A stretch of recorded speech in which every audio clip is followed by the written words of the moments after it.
Lane 47. TV.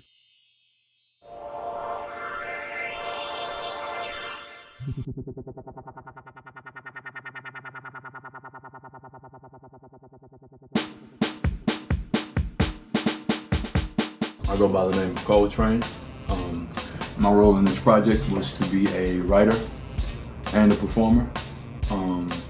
Basically, we discussed various concepts and decided about sound, influence, movement of the album, just a lot of different things. I basically just took a lot of my cues and my roles from Waajeed Saadiq about, what we were missing or what we needed or what we had too much of or that kind of thing. We kind of did it, I guess, kind of like piece by piece. We would do, I guess maybe at the most 3 to 4, sometimes a little bit more than that, but 3 to 4 a piece from the two. And they did give me a lot of freedom though to choose the ones that I could write, I guess, the most efficient and the quickest to.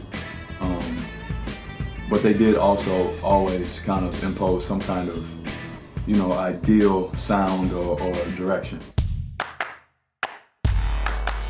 You know what, that's funny, that just kind of all depends actually. It really is no particular process in it. I mean, sometimes, I write every day, so I write poetry every day, so sometimes I already have concepts in my head about ideas and just about what I want to say.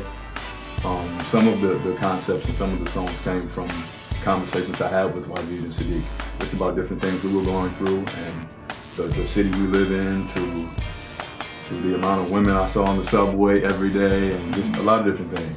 Yeah.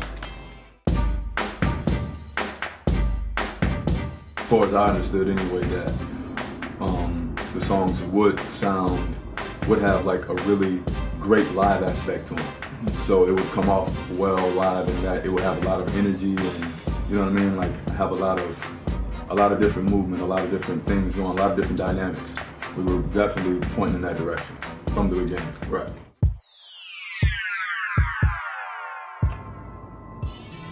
I guess to a certain extent, yes and no. I definitely didn't. I knew how well the first album did. I mean, I was one of the first people to buy it in St. Louis. I mean,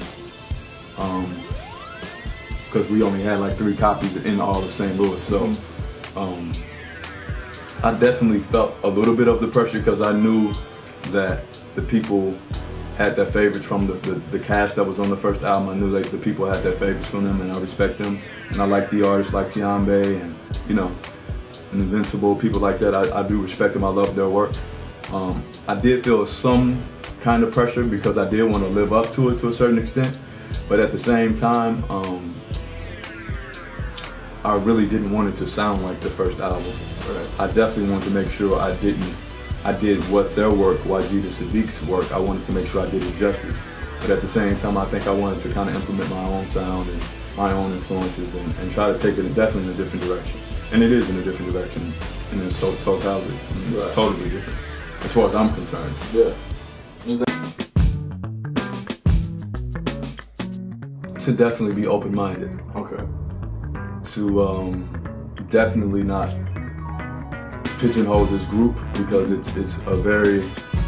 has a really widespread depth of sound, so it could never be like fit in a box.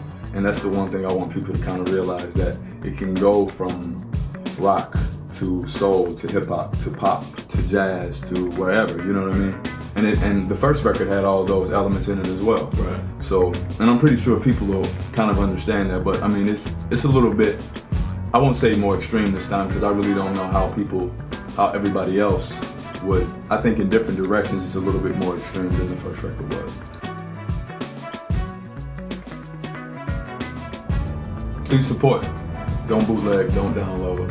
We need this. Word up. Peace and love.